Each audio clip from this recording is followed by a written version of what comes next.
For how long did you have asthma? 4 years.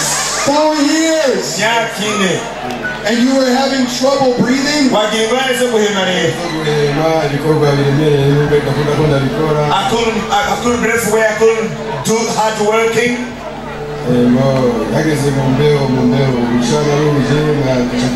When it comes some winds or some clouds, it could be closing my lungs. I couldn't breathe well.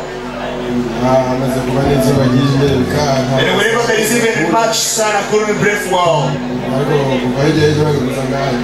But since I started coming to the crusade field, I can breathe well, very well. Can you take a deep breath?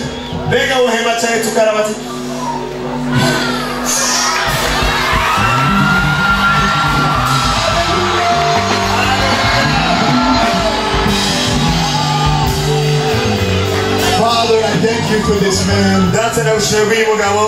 Holy Spirit, come. Touch him right now. Fill him with your blessed fire. In Jesus' name, be blessed.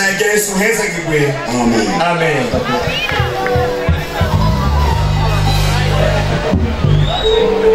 Hello, my friend. How are you? I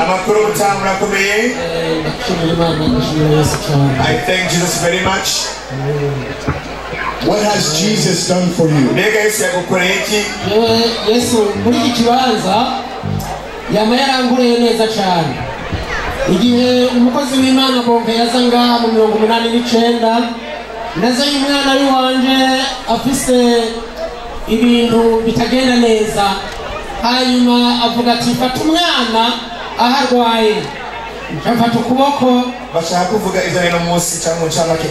saying that he had been seeing the grace of God on this field back in 1989 when Bunker came here. His child got healed. He was sick from some troubles. Nicho gituma numvise abakozi b'Imana bakomoka kwa bonke. That's why even as I heard that the disciples of Bunker were coming here, nintegerezwa kuhishikira. I said that I had to be on the field by myself. Uyo mwana yaciye akira uwo munsi nyene. My child got healed that very day. Kandi bari bavuze ko bategezwa kumubaga nibabaye bakimubaga. He was to be surgery but they couldn't surgery him at all. Wow. Uyo mwana n'umukozi w'Imana yitwa Bienveni. That's another servant of God. His name is Bienveni. Nanje nagiye kwa muganga ejo. Myself, I went at the hospital yesterday. Bandora tension 19 n'ibice 10. They found that I had high pressure 19 pulse. Urumva sinahema neza kandi njagera neza mutwa mumenetse. Couldn't breathe while I was even having some headache in my head. Ariko gushika urumva byaheze. But to this far I'm completely healed. Hallelujah. Hallelujah.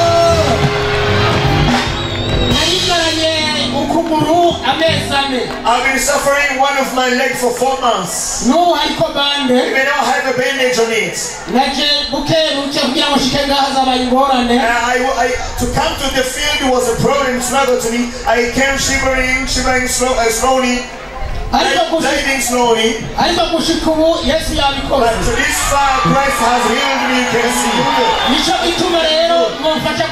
That's why you can help me to be grateful to God.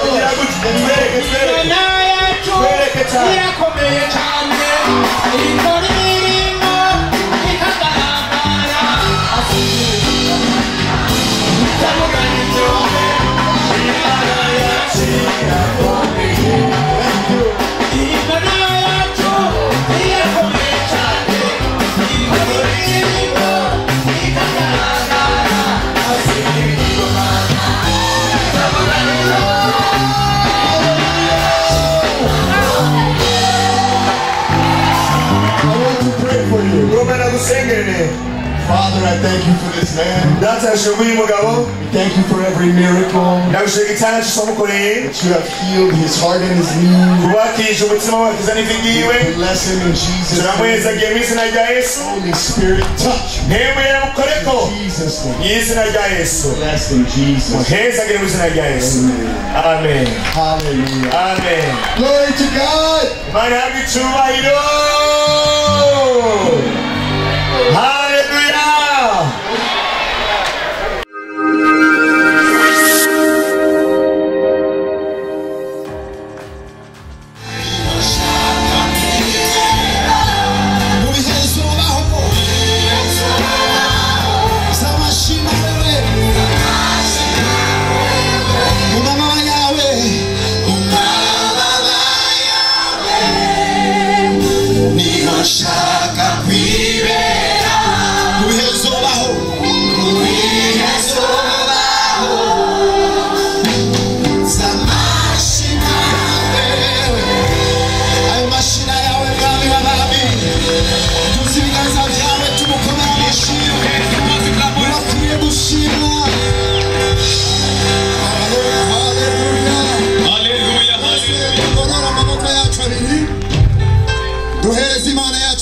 radio. Twese twaturana kanwa kacu tuvuga ati Yesu ni mwiza. Bivuga cyane Yesu ni mwiza. Say Jesus is good. Yesu abereye amashimwe. Jesus, your word of praises. Twakira umukozi w'Imana Reverend Pastor. By welcoming Reverend Pastor Celestin. Kugira ngo twakirire umuvugabutumwa. We want him to welcome the preacher today. Tumenyesha umuntu afite imodoka ya G13 95A. Amatara y'imodoka iraka agende ayazimye. G13 95A. Mani baheze. Amen. Hallelujah! Wait. Tell it to neighbor. Wait. Hallelujah! Hallelujah! I want to hear Hallelujah! Hallelujah! Listen. Fire! Let's say fire! Fire! Again! Fire! You can clap your hands for the Lord. Hallelujah! Say it time. To receive. It's a time to receive the word of the Lord. Let this time to welcome the preacher. Michael Saul Clifton. Clap your hands. As he's coming, you can clap your hands. Clap your hands as he's coming. Fire!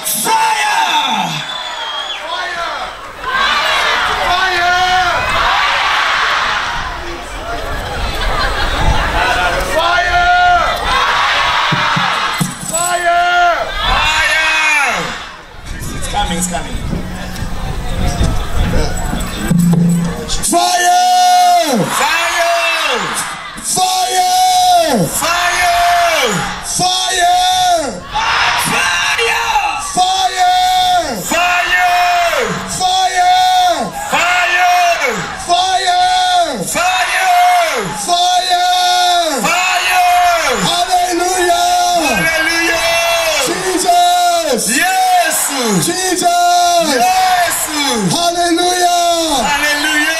Jesus for Burundi. Yes, kubwo Burundi.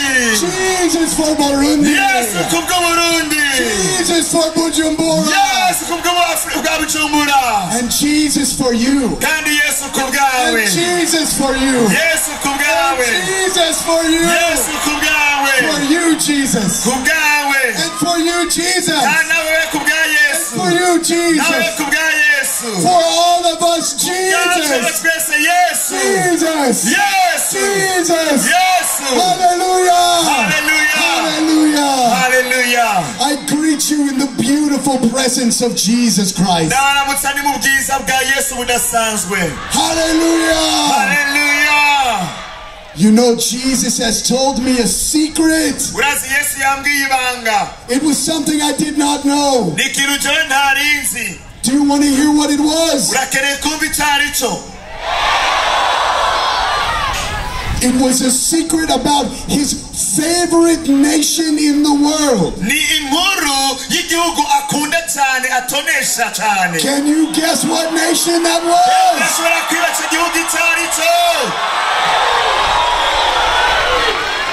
I think we can do this one more time. What is Jesus' favorite nation in the world? Hallelujah! Hallelujah! Hallelujah! Jesus. Yes, sir. He has told me about Burundi. I was in another nation. And I heard the heartbeat of Jesus.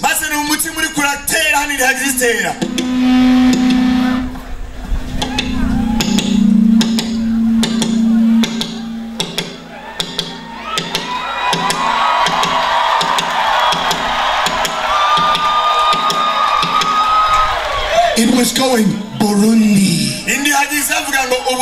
Burundi. Burundi. Jesus began to speak to me about Burundi last year. He told me, he said, I have a heart for Burundi. I want you to go. And I want you to tell my people, I love them. I love them. And so I have come because the love of Christ has compelled me to come to Burundi. I want to introduce myself. My name is Evangelist Michael Seth Clifton.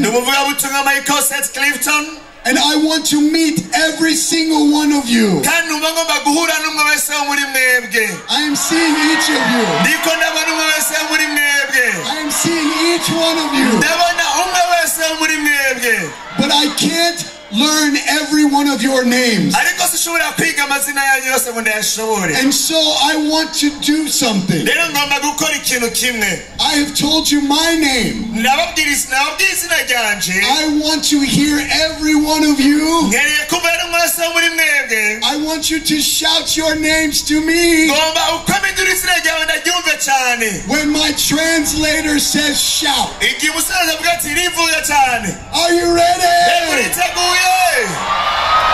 Are you ready? Are you ready? So, when my translator Julius says shout, I want to hear all of your beautiful names. Get ready. Shout.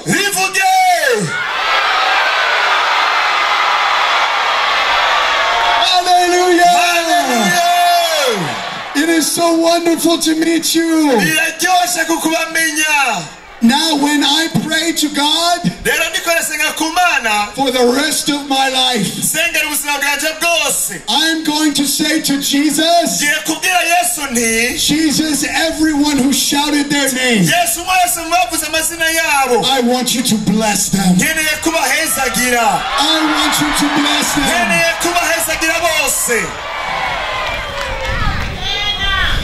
Now before we get into the message that the Lord has given me for today, I want to tell you a little bit about tomorrow night. Because as amazing as it has been so far, I believe tomorrow night is going to be even more amazing. Jesus is going to move so powerfully. And He's going to move so powerfully tomorrow night. And I have only just learned your names. And I have to see you again. Will you come see me tomorrow? If you will come, show me your hand. Oh, hallelujah. I will see you tomorrow on Saturday night. Are you happy? Una furaha. Hallelujah. How many of you are ready to hear the word of God? Ah, nzuri sana. Very good. I'm not going to preach for a long time. But what I have to say tonight, it is very important. So I want you to turn to the neighbor on your left. On your left. And I want you to say, listen to the preacher now. He's going to bring the word of the Lord. In Jesus' name. Amen. Amen. Tonight I'm going to talk about the power in the blood of Jesus.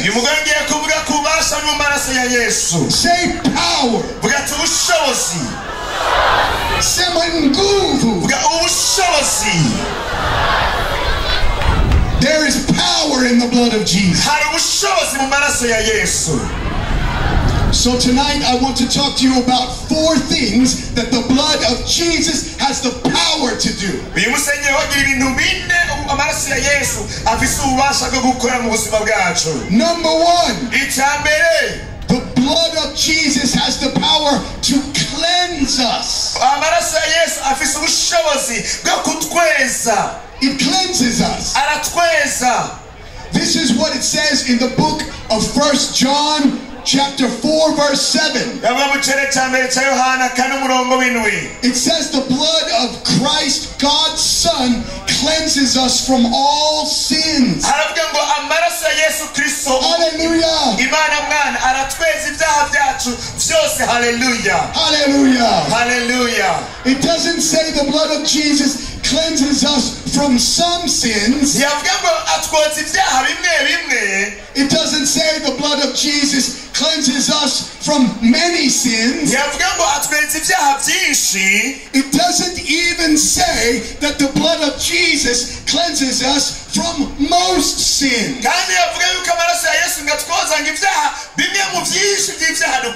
Bible, the Word of God, it says the blood of Jesus cleanses us from all sins.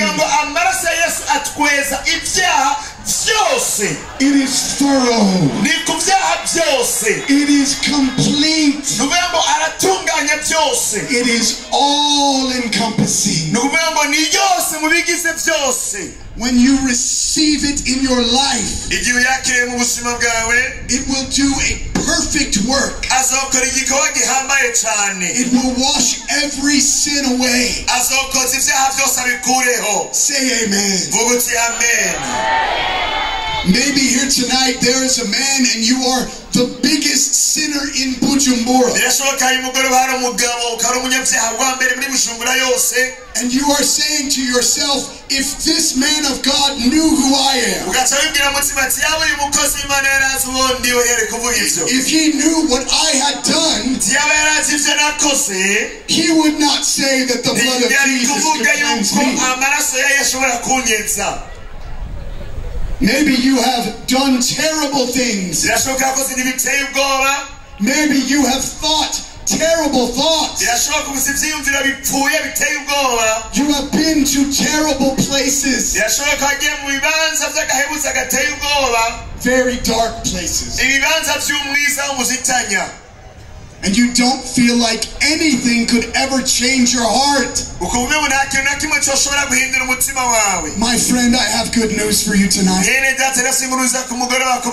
Jesus said, I have not come to call the righteous, but sinners to repentance. Jesus is here for you. Jesus is here for you. The blood of Jesus is here for you. Hallelujah. Hallelujah. In fact, let me say it another way. There is actually only one sin that can send you to hell. You might be saying to yourself, this is the sin of murder. You might be saying to yourself, this is the sin of stealing. Maybe you have hated God in your heart, and you don't know how He can forgive you. But this is not the sin that can send you to hell. It's not adultery. It's not lying. It's the sin of rejecting the blood of Jesus. Repeat after my translation. Say, the blood of Jesus. The blood of Jesus. I want to hear them say it over here. Say, the blood of Jesus. Wow. That was very good. You really know how to shout. When you receive the blood of Jesus, igihe ubonye wakiriye amaraso ya Yesu, every sin is washed away. icyaha cyose kiba gihanaguwe gikuweho. But when you reject the blood of Jesus, ariko igihe wase uhakanye amaraso ya Yesu, there is nothing else that God can do for you. nta kindi kintu Imana ishobora kugukorera kiriho. And that is why it leads to hell. nicyo gituma rero ukeneye gufashwa. If you go to the doctor niba ugiye kwa muganga and you have a headache, ukamumenesa umutwe, the doctor will say, oh, okay, I see you have a headache. muganga aravuga ati yego ndabona kumenesa umutwe nivyo. He said, I can help you. ati mende ndagufasha gute? Let me write you a prescription. reka mwandikire ordonance y'imiti uja kugura. And he will give you the prescription. akaguha ordonance uja kugura imiti. And you will get a pill at the pharmacy. mukagenda kuri farumasi, and then you'll take the pill and maybe your headache will go away. ukafata ta kinini umutwe ugashobora guhera. But you see, medical science, it is limited. ariko n'ibitanga n'utwumiza bigarukira When the doctor gives one pill, igihe muganga aguha igiti kinini kimwe, usually something else will go wrong. kenshi hari ibindi bigenda nabi byononekana mubiri. It cures one problem and it causes two problems. ikinini cica ingorane imwe cyaguteza ingorane zibiri. Your headache goes, but now your stomach hurts. umutwe uragenda ariho ugacuribwa mu nda, ibindi bikakujya mu nda. You go back to the doctor and you say, doctor, my stomach, it is hurting. gasubira kwa muganga ati ndiko ndaribwa mu nda dogiteri. He says, don't worry, here's another pill. avuga ati ntugire ingorane, akiri ibindi binini genda biragure. He has a pill for every problem. afise ibinini by'ingorane yose ushaka kumushira. But when you go to God, ariko igihe utumbereye Imana, He doesn't have a different pill for every. yo nifise ibinini by'ingorane zose ushobora kuba wumva aho hanze. God only has one solution Imana ifise inyishu imwe gusa for every ku problem. ngorane zose. One solution for all mankind. inyishu imwe ku bantu bose ubwoko bwose. One solution for America. inyishu imwe ku bwa Amerika. One solution for inyishu Tanzania.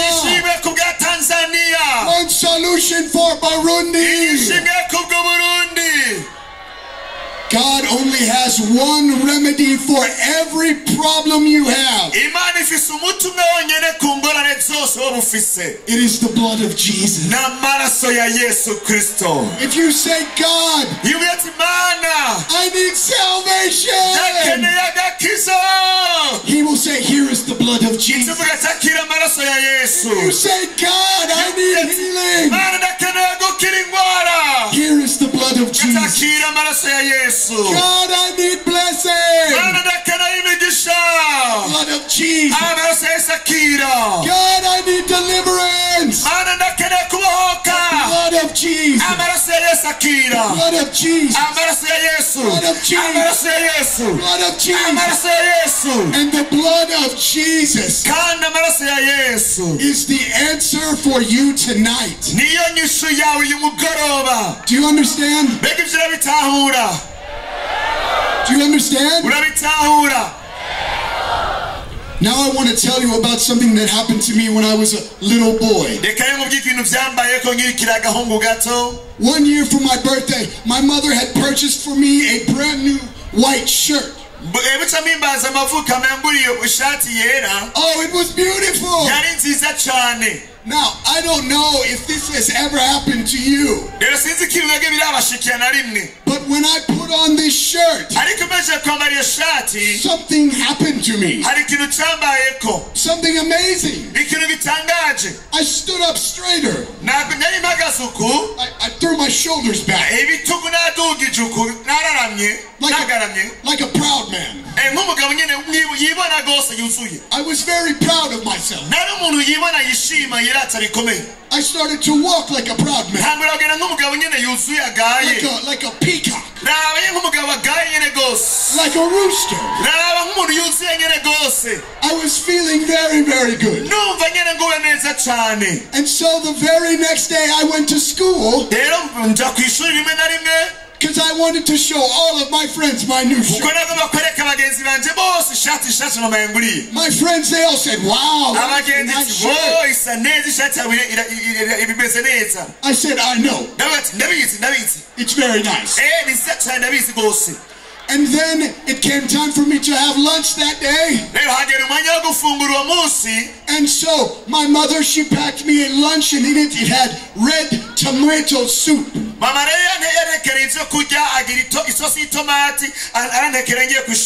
And now I ate lunch the same way that little boys in Bujumbura eat their lunch.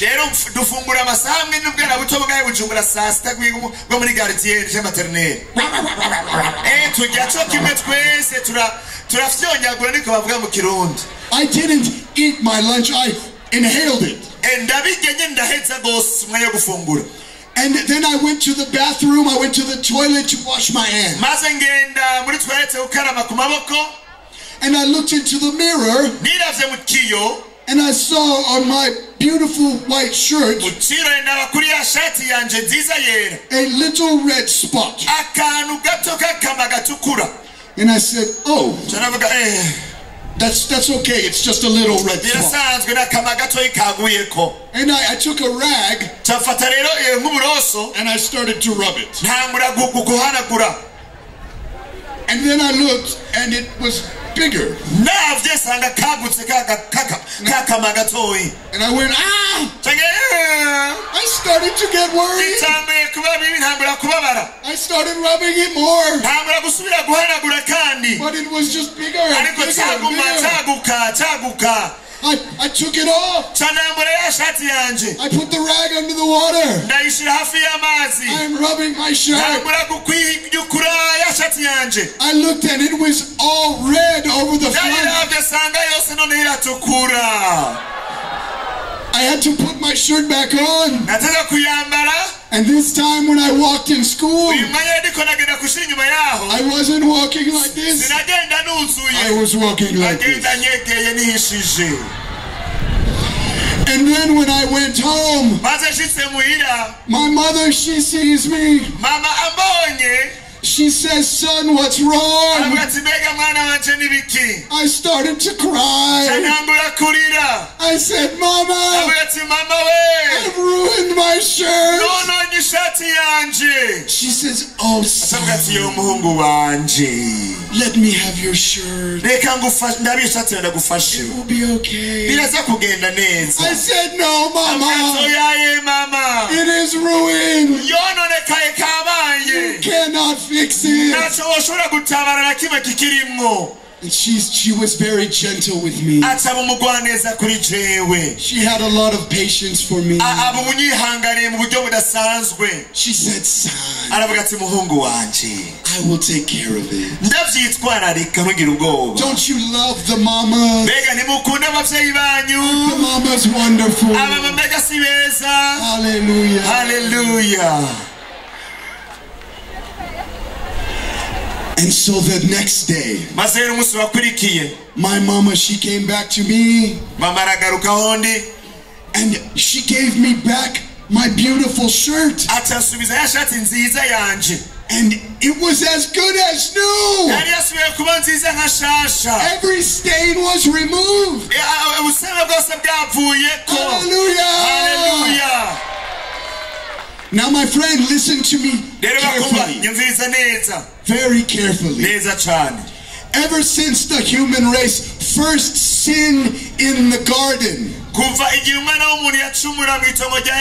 the soul of humanity has been stained by sin. And for thousands of years, people have been trying to remove the sin themselves.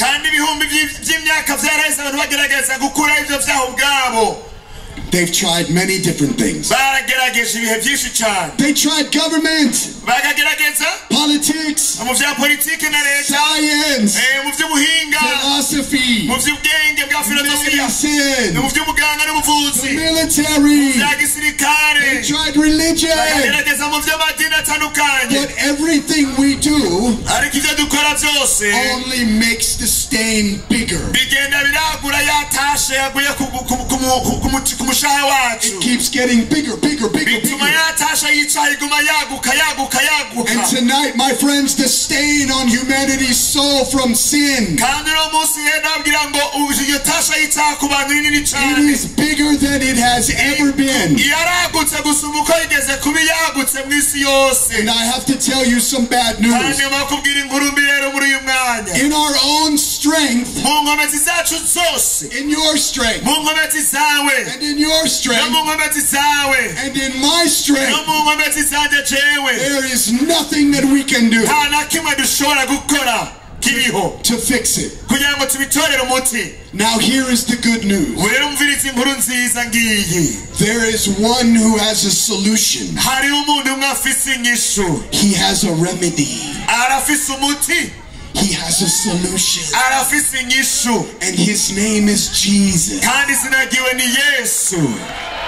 And this is what Jesus says to you tonight. Come to me, my son, my daughter. Give to me your heart. Jesus will take your heart. He will take your life. And he will wash it in his blood. He will do something for you the world cannot do. He will cleanse you from all sin.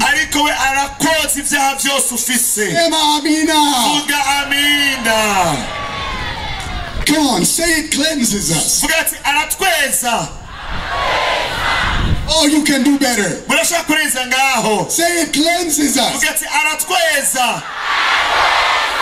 Oh, hallelujah. Hallelujah. Now, the blood of Jesus, it does the second thing. Remember, we said 4. Number 1, cleanses. Number 2, it heals us. Semi, it heals us. When Jesus died on the cross, we read in Isaiah chapter 53, the blood Jesus shed on the cross when he was dying to cleanse our sins. That blood also does something else. That same blood heals us. It's for the healing of our sicknesses. By his stripes, we are healed. Say amen.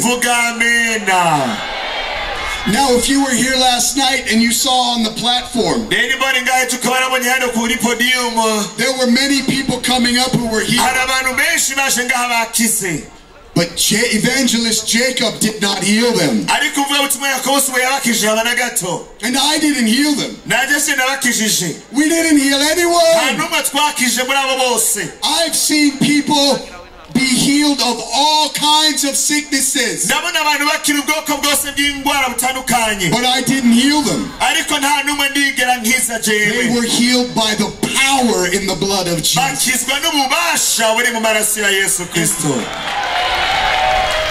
And that blood is going to heal you tonight. If you believe that, say amen. Hallelujah! The blood of Jesus. Now there are some preachers who preach like this. You know, they say that sickness is something that God uses in order to build your character. Now, God can use anything to build your character. But God does not give us sicknesses. The devil gives sickness. The devil is the one who gives sickness. If you believe that, say amen. You know how I know this is true? I will tell you, it's very simple. If you want to know the will of God, there is only one thing that you ever have to do. Look at Jesus. Look at Jesus. Look at what Jesus did in the Bible. The Bible tells us that Jesus was the perfect representation of the Father. Wherever Jesus went, that what he did was the will of God. And what did Jesus do on earth? Oh, he was healing people everywhere. Wherever he found sick people, he was stretching out his hands and healing them. Wherever Jesus was going, his legs were carrying him to sick people. And they were being healed. He healed all of them when he touched them. And can I tell you something? Can I? Hallelujah. Hallelujah. It made the devil very angry. The devil wants you to be sick. Jesus wants you to be healed. In fact, sickness is the devil's business. The Bible says that the devil came to steal, to kill, and to destroy. But Jesus says, I have come to bring life. Everyone shout life. Shout life. Hallelujah. Hallelujah. And so when Jesus was walking the earth, the devil was very worried. He says, Jesus is destroying my kingdom. And I think he had a meeting in hell. He gathered together all his top demons. And they said, we must find a way to stop Jesus. This Jesus is very bad for business. He is destroying our business. We are going to go bankrupt. And the devil said, does anyone have an idea? One of the demons raised his hand. He said, oh, I have an idea. He said, didn't you say that everywhere Jesus walked, everywhere his legs carried him, that he was healing the sick? And the devil said, yes, I said that. The demon said, I say we nail those legs to the cross. And the devil said, yes, this is a good idea. He said, do any of you other demons have another idea? Another demon raised his hand. He said, oh, I have an idea. He said, didn't you say, devil, that every time Jesus stretches out his hand and he touches someone, that they are being healed? The devil said, yes. The demon said, I say we nail his hands to the cross also. The devil said, yes, this is wonderful. I say we do it. The devil thought they had the perfect plan. And I want you to know something. The devil was about to make the biggest mistake in history. In fact, the Bible says that if the devil had understood what he was doing, they never would have crucified Jesus. Because that day when they took Jesus and nailed him to the cross, they nailed his hands and his feet. Something happened. Something amazing. Something that changed the world. Do you know what happened? Jesus began to bleed. And that blood was coming from his hands. And that blood was coming from his feet, from his head, from his face, from his side, from his back. And the blood that was inside Jesus, the Son of God, had been released into the world. And for the last 2,000 years, the blood of Jesus has been flowing through the world. And everywhere he goes, everywhere the blood of Jesus goes, the sick are healed, blind eyes are opened, the deaf they hear, the cripples are walking. And tonight, one drop of that blood will fall on you. Oh, hallelujah. My brothers and sisters, the blood of Jesus is flowing through this field.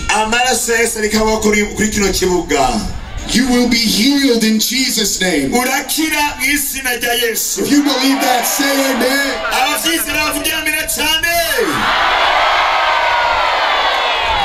Every disease will leave in Jesus' name. Every sickness. Hallelujah. Hallelujah. This brings us to number 3. Number 1, it cleanses us. Shout, it cleanses us. Number 2, it heals us. Number 3, it protects us. Hallelujah. Hallelujah. I want to tell you a story of when I was just a baby. My mother was driving down a road in the mountains in a very far away place in the United States. And one of the kids was misbehaving. My sister. Can you believe that my sister would misbehave?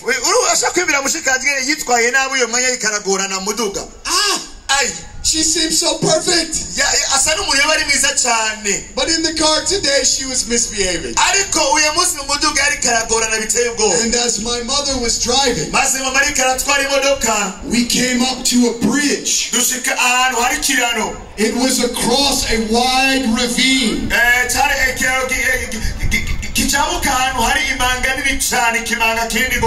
A very wide ditch. And my sister put her hands over my mother's eyes. And my mother jerked the wheel right before we got to the bridge. And instead of going over the bridge, my whole family went over the ravine. We should have died. You see, cars, they go down into the ravine. But that's not what happened. Before 4 and 5 years old, we flew across the ravine. And on the other side, we didn't need a bridge. Because we had the blood. We landed in a tree on the other side of the ravine. And no one was hurt. I slid out of my chair. Just a little baby. But I was unharmed. Hallelujah. Hallelujah. The blood of Jesus protects us.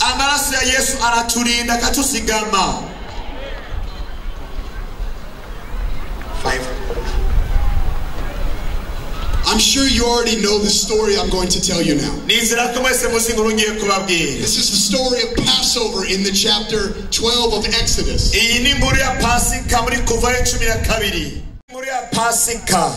You see, in Egypt, the nation of Israel was enslaved to the harsh master Pharaoh, an evil and wicked king. But God looked down on Israel. Moses. God said, Moses, go to my people. I will send plagues against Egypt. And there's one plague that God sent against Egypt. That God told Moses that there would be protection for the people of Israel. God said, I am going to send a spirit of death into Egypt. And every firstborn child of Egypt will be killed. But Moses, if you take a lamb and put it on the door to every house in the nation of Israel, and the spirit of death, it will pass by. It will pass over. There was terror inside the homes marked with the blood of the Lamb. There was peace. There was quiet. There was safety. 2,000 years later, the last Old Testament prophet, John the Baptist, looked up and he saw Jesus. And this is what he prophesied. Behold the Lamb of God. You see, everything that happened in Exodus was just a parable. It was pointing forward in time to the Lamb that would come from heaven for you and for me. My brothers and sisters, listen to me tonight. Jesus is the Lamb of God, and His blood was shed for you and for me. And if you want to be protected, let's take the blood of Jesus by faith. You must receive it into your life. You must apply it to the doors of your heart. And I tell you, no devil will dare touch you. When you are marked by the blood of Jesus, no devil will dare touch you. Amen. Number one, the blood of Jesus cleanses us. Number two, it heals us. Number three, it protects us. Amen. Amen. Number four, it purchased us.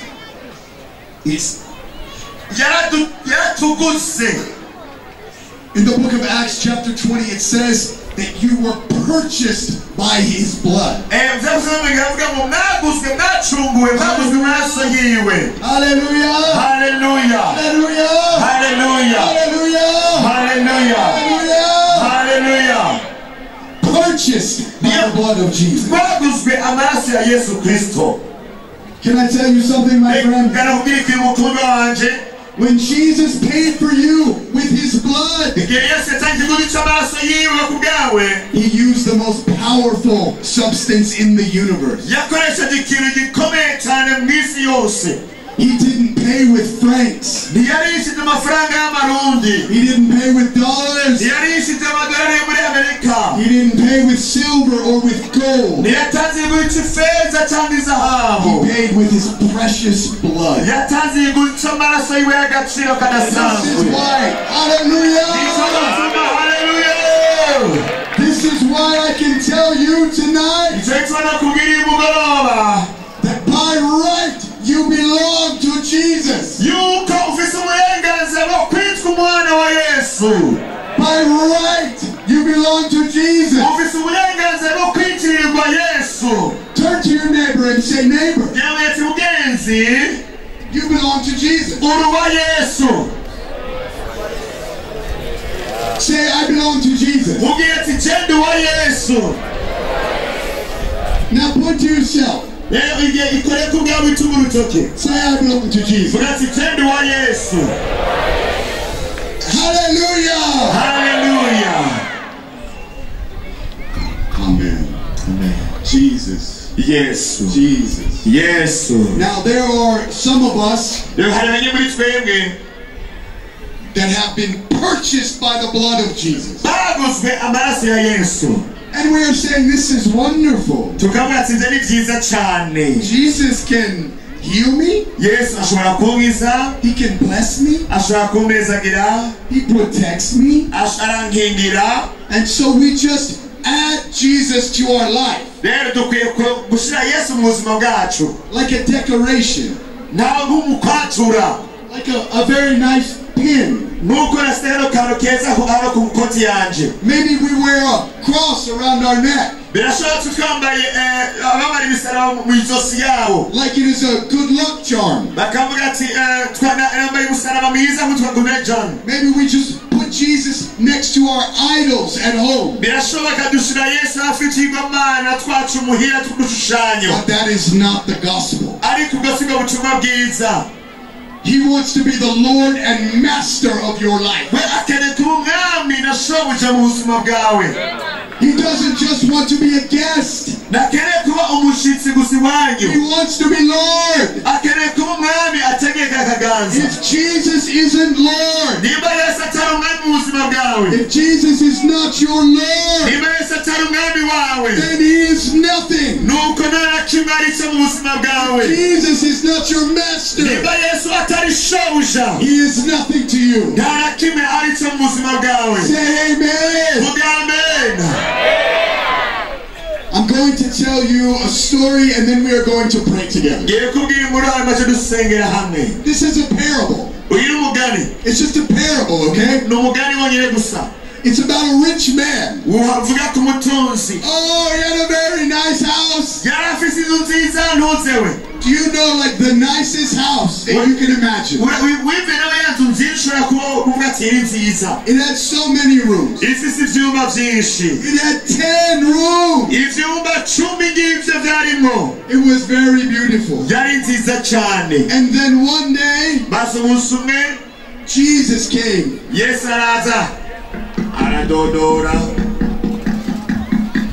And he knocked on the man's door. And the man opened the door. He saw Jesus. The sun. Oh, he was very happy to see Jesus.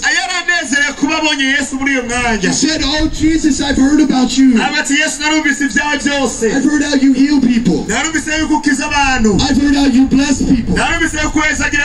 I've heard how you protect people. He He said, Jesus, if you will stay with me, if you will be my guest of honor, I will do something very special for you.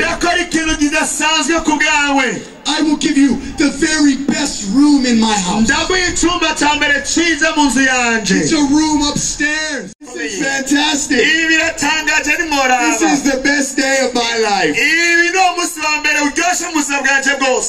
But then later that night, there was another knock on his door. Oh, it was a terrible knock. The man, he went and he just cracked the door open and peeked out. And do you know what he saw? Do you know who it is? Say it again. It was the devil. But the devil got a foot in the door.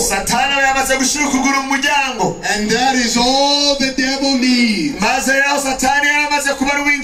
after he got a foot in the door, the devil got an elbow in the door. And after he got an elbow in the door, he got his shoulder in the door. And then he broke open the door. And he came inside. And he grabbed the man. And he fought with the man. Oh, he poured evil temptations on the man. He tormented him all night long.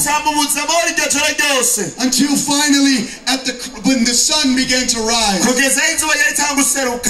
the man was exhausted. And the devil slipped out the door. About that time, Jesus came down the stairs. And the man looked at Jesus. He said, oh, Jesus, I forgot you were here. Where were you? I've had the worst night of my life. Why didn't you come? Together we could have fought off the devil. But Jesus is a gentleman. Jesus said, I was in the room that you gave me. And the man said, oh, I know what the problem is. We must fix this right now. He said, Jesus, I know what I do. I will give you half of the rooms in the house. You can have 5 rooms. 5 rooms for you. And 5 rooms for me. And Jesus is a gentleman. He said, thank you very much. And then he went back upstairs to the 5 rooms on the top. And then later that night, oh, the man, he heard a sound. It was a terrible knocking.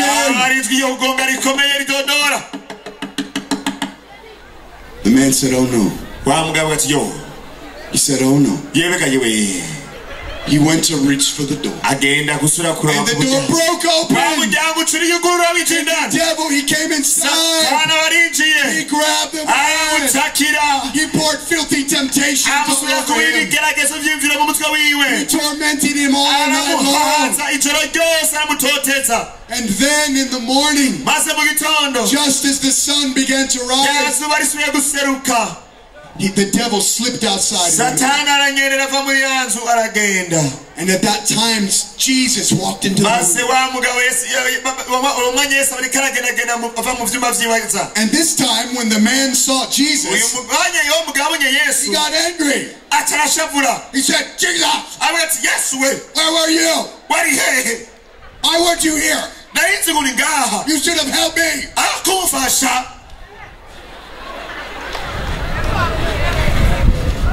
And then Jesus said, Sir, I was in the rooms that you gave to me. nari muri vya vyumba wampa. And the rich man went, oh no. umutunzi ati oh yes. Jesus, I know what I need to do. rero ndamenye ico nkwiye gukora.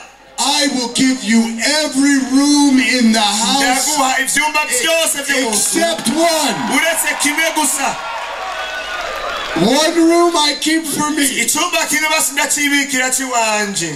You have 9 rooms ufise ivyumba 9 and I keep one room. jewe ngumana kimwe gusa. And Jesus is a gentleman. He says, yesu thank yene you very mugwaneza much. ati yego urakoze cane. And he went into the rest of the house. asubiye aja mu bindi vyumba vy'inzu. And then again that night. maze yageze mw'ijoro kandi. Oh, it was a terrible knocking. vyari biterwa mu kudodora. The man said, ah! wambwira ati yo. He said, I think I know who it is. yo ndazi uwariwe uyu mugabo. Do you know who it is? mbega urazi uwariwe namwe. Come on, I want you to do the horns with me. nkeneye mugire gutya mwerekane ibihembe ati ibihembe. That's very good. Hallelujah. You're right, it was the devil. murazi ko ari satani yaraje. He burst through the door. acarinjira muri wa muryango. He grabbed a hold of the man. gutakira wa mugabo. He treated him terribly. aramukubita nabi bibi. Poured filthy temptations all azana over ivyumviro him. vy'ibigeragezo mu mutwe wiwe warususa. Then the man lay down. wa mugabo aryamye hasi. At the break of dawn, bugiye guca mu he cagucagu. was exhausted. arusha amerewe nabi. And the devil slipped out the door. satani acaranyerera asohoka aragenda. And then Jesus came down. maze yesu asaba kumanuka avuye mu vya vyumba bindi. And this time when the man saw umwanya Jesus, w'umugabo abonye he yesu. began to cry. atangura kurira. He said, Jesus, ati yesu we. don't you love me? Ega we n'unkunda. I've been so generous to you. nakweretse ubugwaneza bwinshi ndakwereka Why urukundo. won't you help me? kubera ko utagomba kumfasha. Jesus said, sir, yesu aravuga ati yo mpore we. let me help you. reka ndagufashe kibondo. And Jesus explained something to him very carefully. yesu acaramusigura ikintu kimwe gikomeye cane. Jesus said, sir, yavuga ati yo nyakubahwa. it is true. nukuri nivyo. You have invited me into your house. warantumiye mu nzu yawe. And you have given me 9 of 10 rooms. kandi warampaye 9 mu vyumba 10 ufise. But sir, the title deed of the house is still in your name. ariko izina ry'inzu riracari ku izina ryawe. You are the master of the house. ni wewe databuja w'uru rugo sindaruganje. I am your guest. je ndi umushitsi. If you are going to be the master of the house, nimba rero databuja muri iyi nzu, then you must be the house's protector. aho ni ukwiye kuba wo gukingira no kurwanirira urugo n'inzu yawe. Jesus said, sir, yesu tinyakubahwa let rero. me help you. nyemerera ndagufashe. Let's do it the other way around. reka tubihindure tubikore ukundi kuntu. Instead of you inviting me into your house, aho uko wari untumirira mu nzu yawe, why don't you give the house to me? kubera gutongabira iyo nzu yawe. And I will invite you to stay in my jewe house. nkagutumira kuba mu nzu yanje. Give me your house, n'inzu yawe, and I'll invite you. nanje nagutumirira. Hallelujah! haleluya. Suddenly the man, he understood. kanya gatoya mugaca arabitahura. He reached into his pocket. atakora mu mufuko wiwe. He pulled out the keys. atatora imfunguruzo. He said, Jesus, take avuga ati it. yesu akira imfunguruzo. The house is inzu ni yours. rwawe. Every room, buri vyumba vyose, every piece of grass, buri n'akatsi na gato ko muri iyo nzu, every window, buri dirisha ryose, all belong to you. vyose ni vyawe. Lord Jesus. mwami yesu. Jesus put the keys in his pocket. yesu ashifunguza mu mufuko Jesus wiwe. said, thank you very much. yesu aturakoze cane. And that night, maze uyu mugoroba, do you know what happened? urazi vyabaye. Another terrible knock. hatunda dodora cane. The man, his knees began to knock. wa mugabo atangura kujugumira amavi. His hands began to tremble. amaboko abirankara areganuka. He reached toward the doorknob. agiye ku muryango yugurure. He knew who was on the other side. yarazi uri hirya uwo ari we. But then he felt something on his shoulder. A tapping on his shoulder. And the man turned around. And he saw Jesus shining like the sun. And he said, "Sir, excuse me, sir, but this is my house. I'll answer the door." And Jesus didn't just open the door. Jesus threw open the door. And do you know who he saw standing there? He saw the devil. And the devil looked very worried. The devil looked at the address of the house. He looked at the numbers. He looked back at Jesus. He looked at the numbers. He looked back at Jesus. Numbers. Jesus.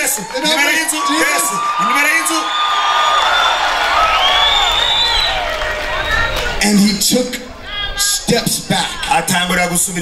And he bowed very low to the ground. And he said, "I'm sorry, Lord. I seem to have the wrong house." Hallelujah!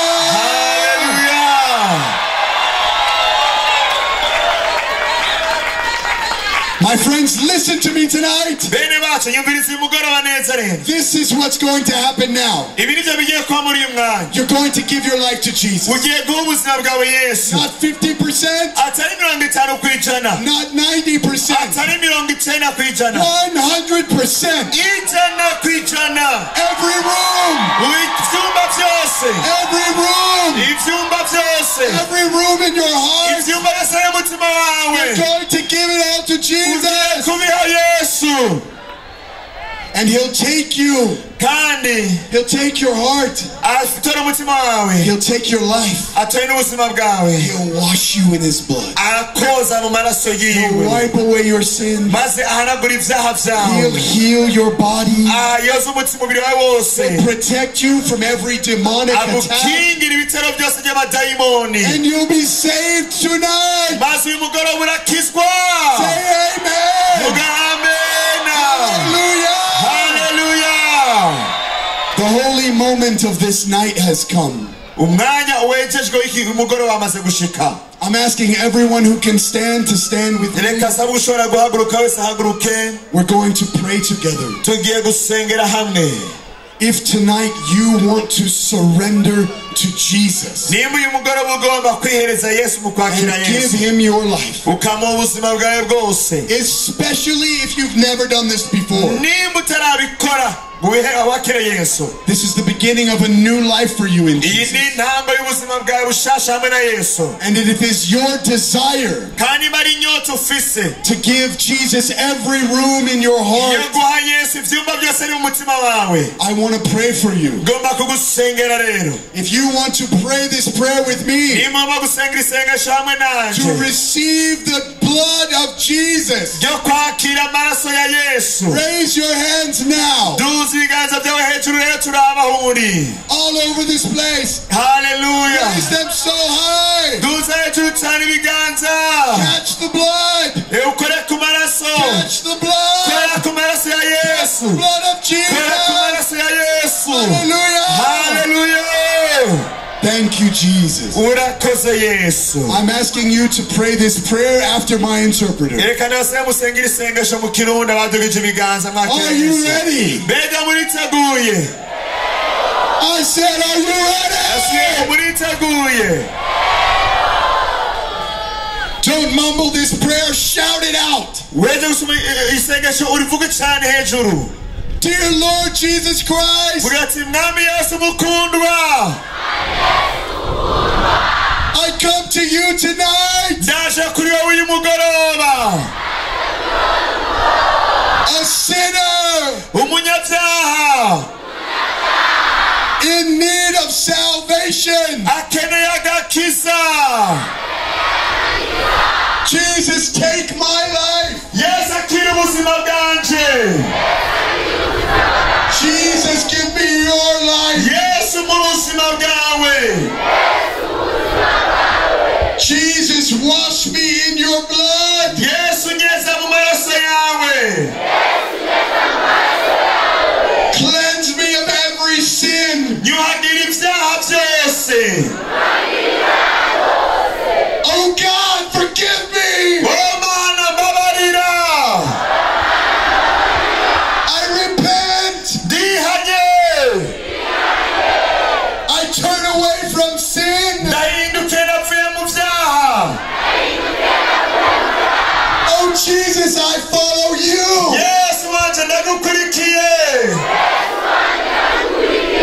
Yes, from this day and all the days of my life. I believe you died on the cross for me.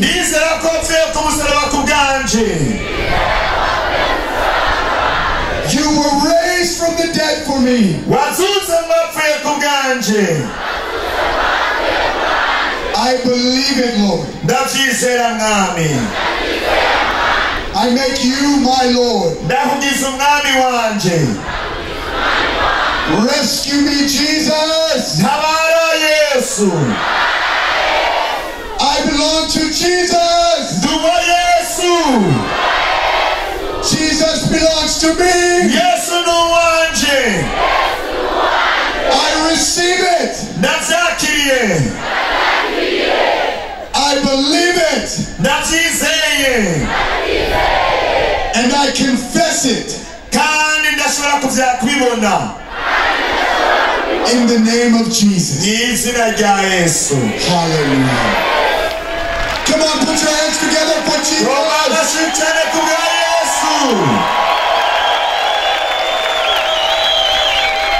If you have received Jesus for the first time tonight, I have a gift for you. It is a book written by evangelist Reinhard Bonnke. The Now That You Are Saved booklet. This book is going to take you through your next steps as a born-again Christian. It is also going to help you find a church in Bujumbura that is near your home. I'm asking all the counselors now to lift the books up high. Counselors, lift up the book. Lift them up as high as you can. Everyone who gave your life to Jesus, look at the counselors with the books. Everyone with the books. Find those that gave their lives to Jesus and begin to counsel them right now as we go into worship. Counselors, begin to work. Amen. Amen. Now we're going to worship for a few minutes and then I'll be back to pray for the sick.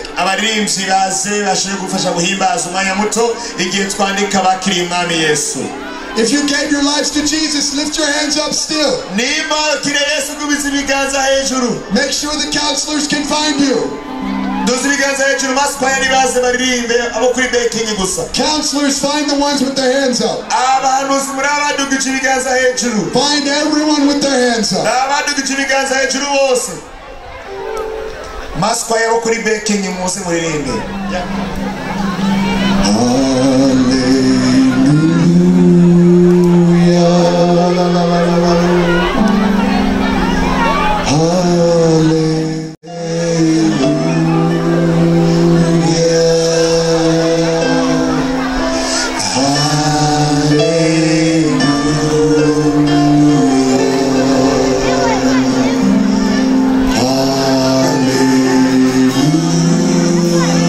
Hallelujah.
Make sure everyone gets a pen. Make sure for every book you give a pen. And every book you give, you get back a decision card.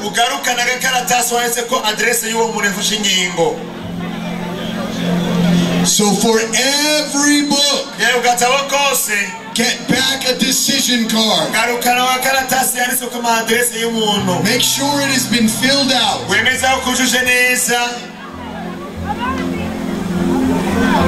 Amen. Amen. Amen. Let's keep going.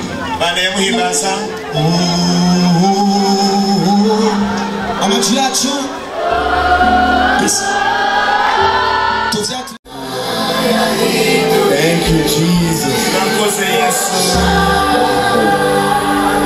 Wow. Hallelujah. Everyone give a hand to Jesus. The Savior of the world. Now we are going to pray for the sick. Jesus is already working. The blood of Jesus is already flowing through this field. We are just catching up to Him. So right now, I want everyone to look at Jesus.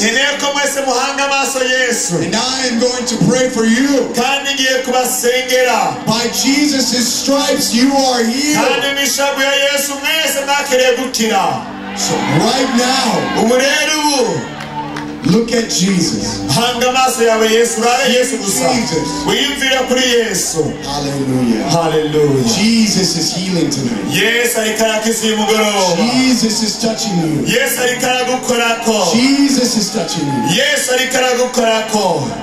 The trumpets shall sound, and the Lord shall come, and the blind shall see, and the lame shall run, and the darkness shall part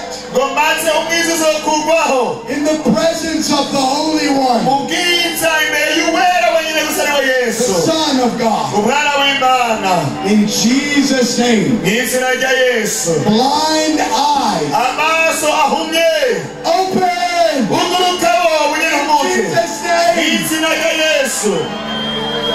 In Jesus' name, deaf ears open. In Jesus' name. In Jesus' name. Deaf and dumb spirits, leave everyone on this field.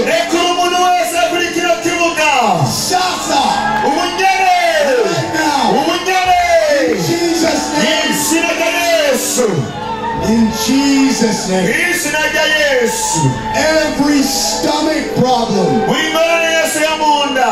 every problem in the stomach,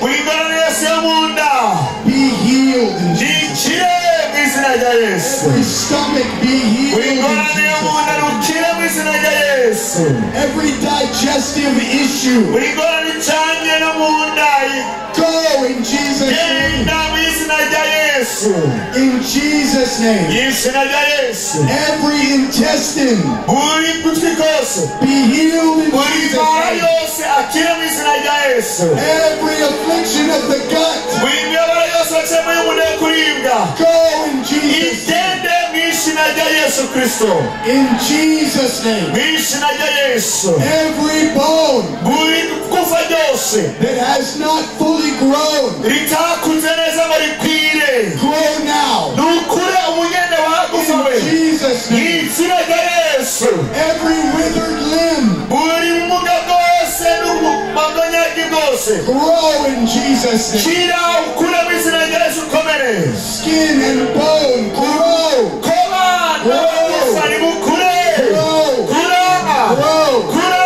By the authority of Jesus Christ. Jesus Jesus is healing, right? Yesu ariko arabakiza ubunyerero. In Jesus' name. Izina rya Yesu. Every knee Buri gufa y'umubiri ryose be healed. rikire. In Jesus' name. Izina rya Yesu. Every back, Buri mugongo.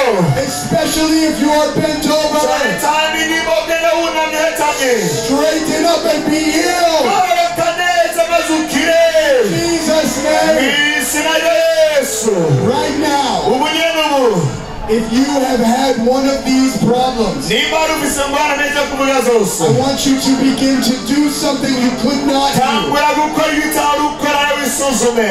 If you could not bend at your knees, Niba utashobora gufukama, then bend at your knees. nuko nunamanuke wuname ku magufa yawe ufukame. If you could not bend your Niba back, utashobora kunamika umugongo, bend at your back. wunamika umugongo wawe wisuzume. Wiyumvise. If you could not walk, Niba utashobora kugenda, get out of your wheelchair in Jesus' va muri iyo name. ntebe mu izina rya Yesu. Stand up and walk. Haguruka maze ugendagenda mu izina rya Yesu.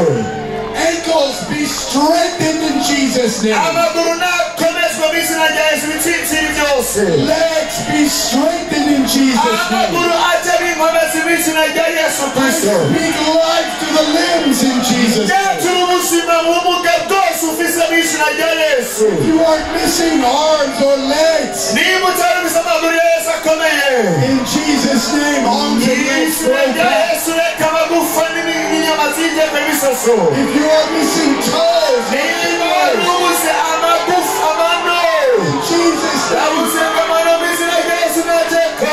toes and fingers grow back. Amano n'intoke bijeko. If you are having eye problems, Niba zimenetse amaso, in Jesus' name, eyes be izina rya healed. Yesu amaso kira. Vision be clear. Umuntu abona neza cyane. Miracles happening Nizeye ko bakize. all over this field right now. Byose bikomera kiri bunyene. If Jesus has healed you, Niba Yesu yagukijije, begin to come to the right side over here tambura kuza ngaha iburyo wiyereka abakurindiriye ngaha. and testify Maze ushinge inahe. Jesus has healed you. Yuko Yesu yagukijije. Hallelujah. Hallelujah. Hallelujah. In Jesus' name, Mu izina rya Yesu. every infection of the blood, Buri infection mu maraso yose. go in Jesus' name. Sohoka mu izina rya Yesu. I rebuke AIDS in Jesus' name. Nakangamira sida mu izina rya Yesu. HIV, go in Jesus' name. Sida sohoka mu izina rya Yesu. Hepatitis, go in Jesus' name. Igitigu nukira mu izina rya Yesu. Everyone be healed in Yesu Jesus' name. mukire mu izina rya Yesu Kristo. Hallelujah. Hallelujah. And as Jesus is healing you, Yesu ariko aragukiza nivyo. look for the miracle. Icyo gitangaza. If you could not stand, then Niba utashobora guhaguruka, simuhaguruke rimwe na rimwe. if you could not jump, then Niba jump. utashobora gusimba nuko simba. Shout the name of Jesus. Twabindura mu izina rya Yesu uti Yesu.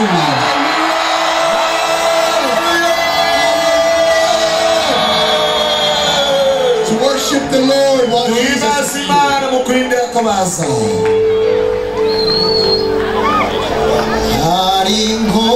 If you've been healed, come to the testimony bin over here. Niba bakize nuze ngaha bashingira intahe ngaha.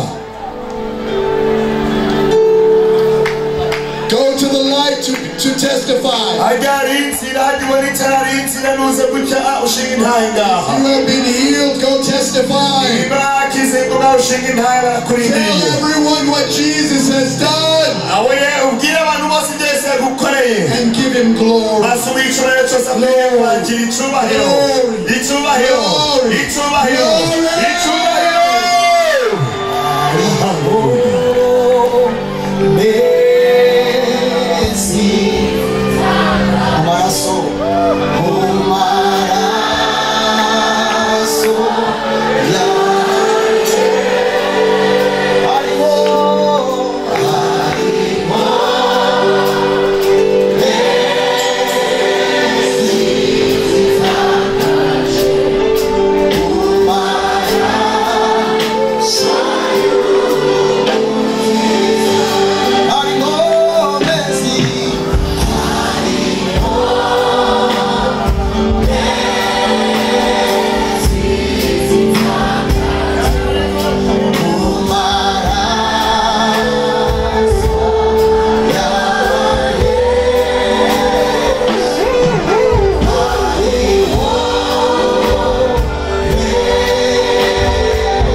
testify. I want to pray with you. I want to meet you and shake your hand if you've been healed. If Jesus has healed you, I want to shake your hand and bless you. So if Jesus has healed you, please come over to where the light is.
Tell me, what has Jesus done?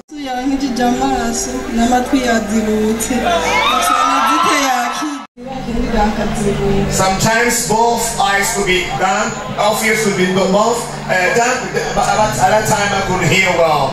It could go, I couldn't even hear a thing, but it could come after, but it wasn't clear. In a way, it could be, I couldn't be hearing, it wasn't clear. Is the hearing clear now? Yes, you have to Yes. Is the vision clear now?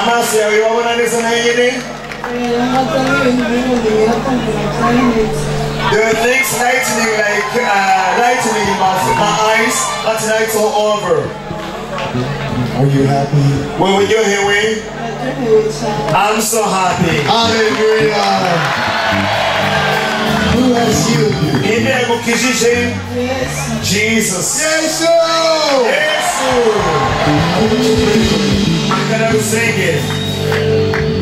God bless you in Jesus' name.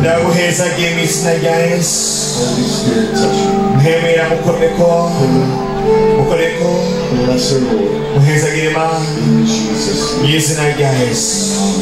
Amen. For how long did you have asthma?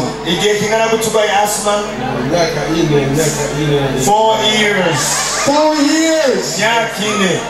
And you were having trouble breathing? I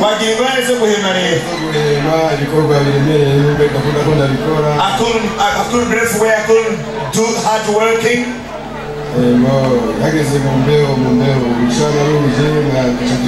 When it comes some winds or some clouds, it could be closing my lungs. I couldn't breathe well. And whenever there is even much sun, I couldn't breathe well. But since I started coming to the crusade field, I can breathe well, very well. Can you take a deep breath?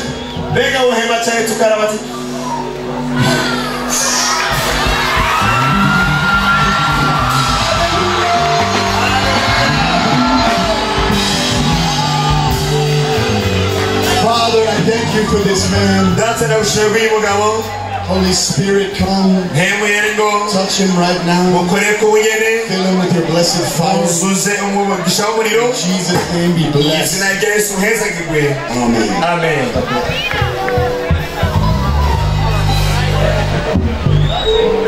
Hello, my friend. How are you? I thank Jesus very much. What has Jesus done for you? Yesu muri iki kibanza yamaranguriye neza cyane. Igihe umukozi w'Imana bonke yaza ngaha mu 89 nazanye umwana w'iwanje afise ibintu bitagenda neza, hanyuma avuga ati fata umwana aharwaye. He was saying that he had been seeing the grace of God on this field back in 89 when Bunker came here. His child got healed. He was sick from some troubles. That's why even as I heard that the disciples of Bunker were coming here, I said that I had to be on the field by myself. My child got healed that very day. He was to be surgery, but they couldn't surgery him at all. Wow. That's another servant of God. His name is Byamugurutse. Nanje nagiye kwa muganga ejo. Myself, I went at the hospital yesterday. Bandora tension 19 n'ibice 10. They found that I had high pressure 19 pulse. Urumva sinahema neza kandi njagera neza mutwa mumenetse. Couldn't breathe while I was even having some headache in my head. Ariko gushika ubu numva byaheze. But to this far I'm completely healed. Hallelujah! Hallelujah!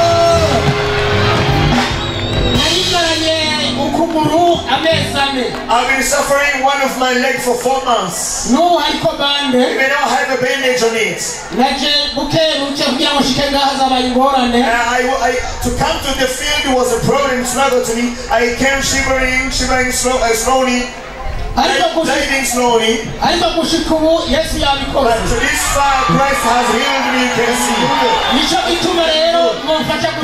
That's why you can help me to be grateful to God.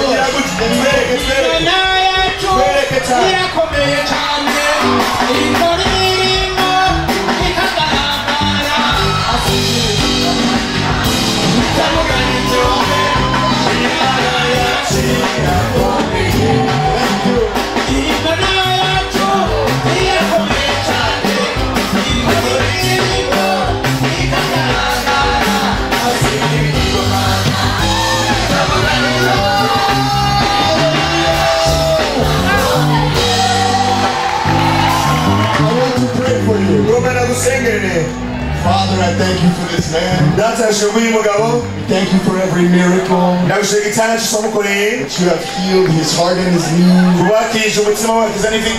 Bless him in Jesus' name. Holy Spirit, touch him. In Jesus' name. Bless in Jesus' name. Amen. Hallelujah. Amen. Glory to God. Hallelujah. Hello, my friend. What is your name?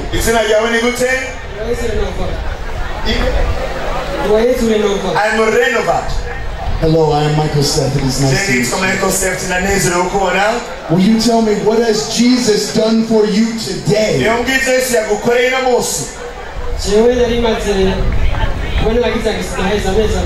I got an accident 2 months ago. They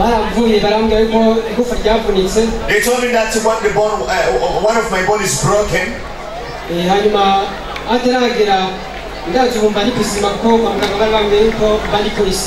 I know also they told me they would put a bandage on my leg.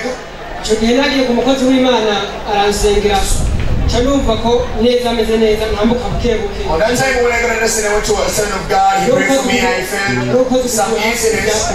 I thought that I couldn't even step down, step on my feet.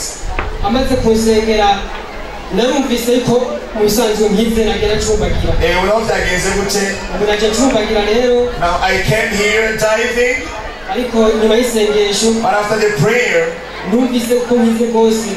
feel completely healed. Now I can run and move. Hallelujah! Hallelujah!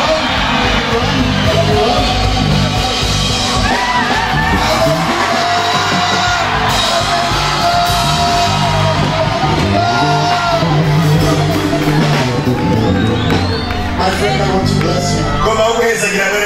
Thank you, Jesus! Father, bless this man in Jesus. Be healed in Jesus. Even in your heart in Jesus. Father, I thank you, Lord. Holy Spirit, touch him right now. Fill him right now in Jesus. God bless you in Jesus. Amen. Amen. Go with God.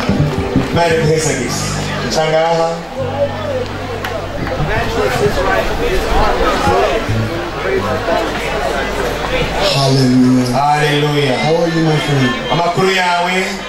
Are you okay? Yes. Hallelujah. Hallelujah. What did Jesus do for you today?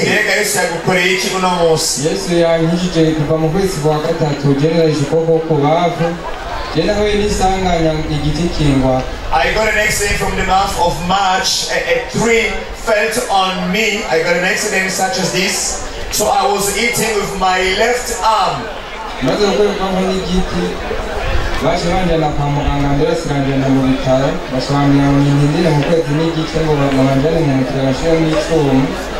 After the ambulance took me those, they told me to wait for 1 month to be surgery and put some steel in my arm. Then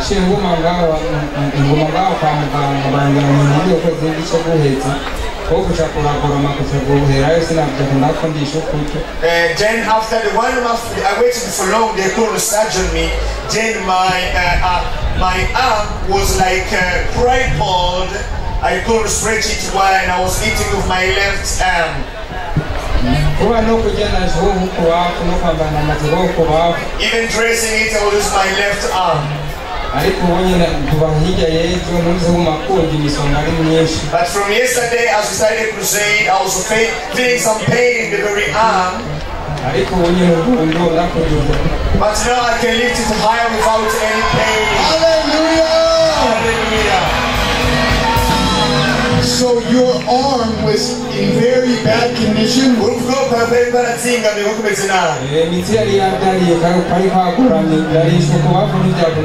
Muscles were very tight and strong. I couldn't even move it. I was even eating and dressing with my left arm. And today Jesus has healed your arm?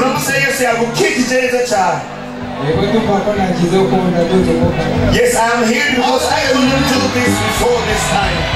Let's give glory to God together. Say thank you, Jesus.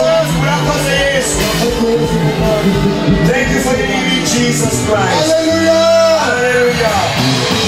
God bless you in Jesus. Imani kuheza kile bisina guys. Murakoze God. Amen. Changa harucha. When you were praying for people's stomachs, the pain went away. Mama, Mufaso. it's good to see you. God bless you in Jesus' name. Tell me, what has Jesus done for you today?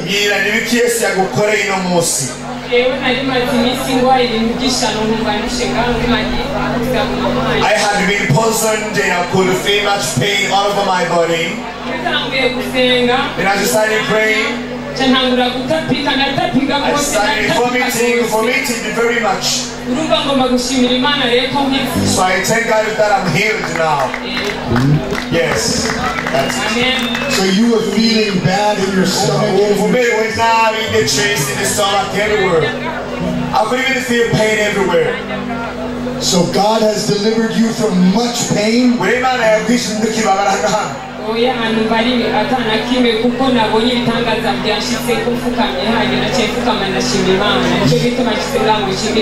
Yes, I was completely healed. When it was happening, I even felt down and knelt down to thank God. Even I come here to glorify God for what He did to me, for I feel no more pain in my life. Hallelujah! Can you lift up your hands to me, Mama? Hallelujah!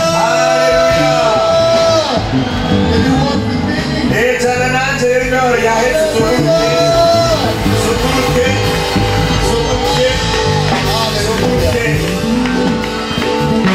Father, I thank you for this moment. God bless her in Jesus' name. Holy Spirit, bless. In Jesus' name. Amen. Amen. Go with God.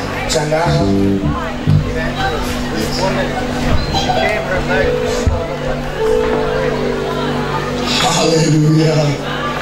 Hello, how are you? Tell me, what did Jesus do for you today?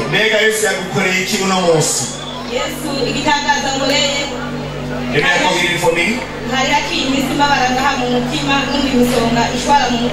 for days I've been having pains in my chest.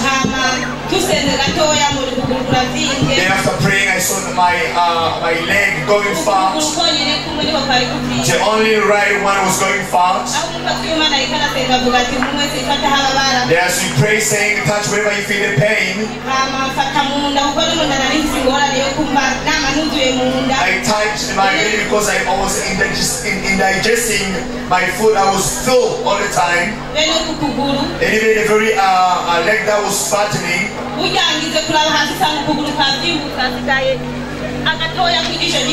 As I saw, I went down to see my leg. I found it going skinny. Wow.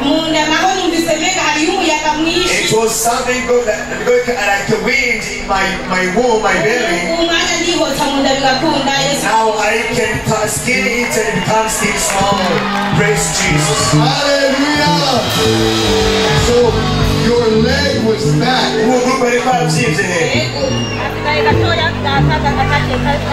Just remains this small on this side here, but it was very big. How big was it? How big was it? How big was it? That was very big. It was like this. And now it's like this. Hallelujah. Hallelujah. Father, God bless her in Jesus. Jesus do for you today.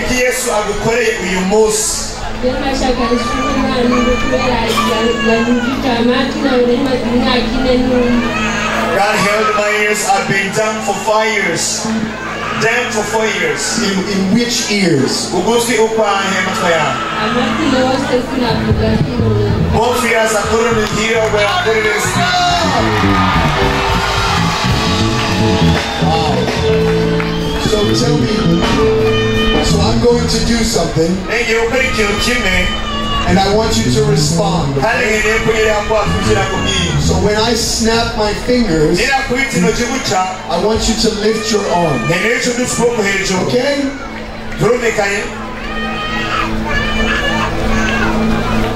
Does she understand?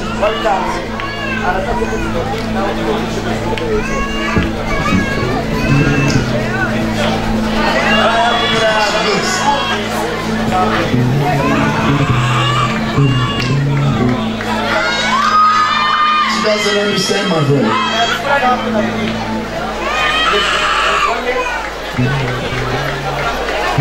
Hey, stop the guitar.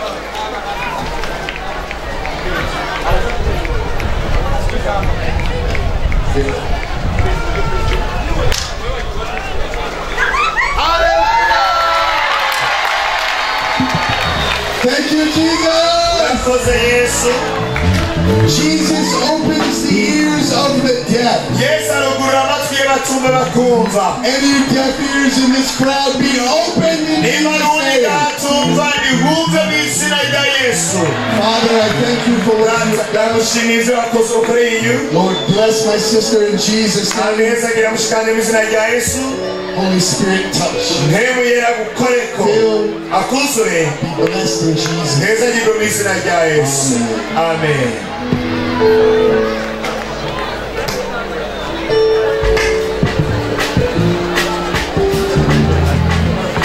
Hallelujah. Hallelujah. Hallelujah. Amen. My friends, if you can see this man here, Let's be fully strengthened in Jesus' name. We'll walk in Jesus' name. We'll run in Jesus' name.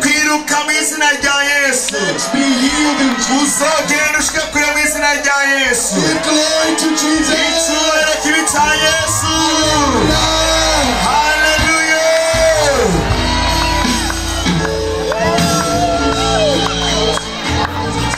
Imbaga,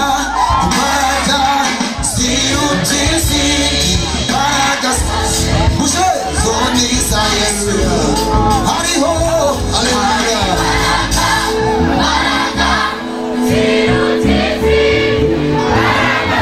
Come back tomorrow. Kaze ejo, uzoze kare. We will see you tomorrow. We will see more miracles tomorrow. If you are coming back tomorrow, let me see your hands.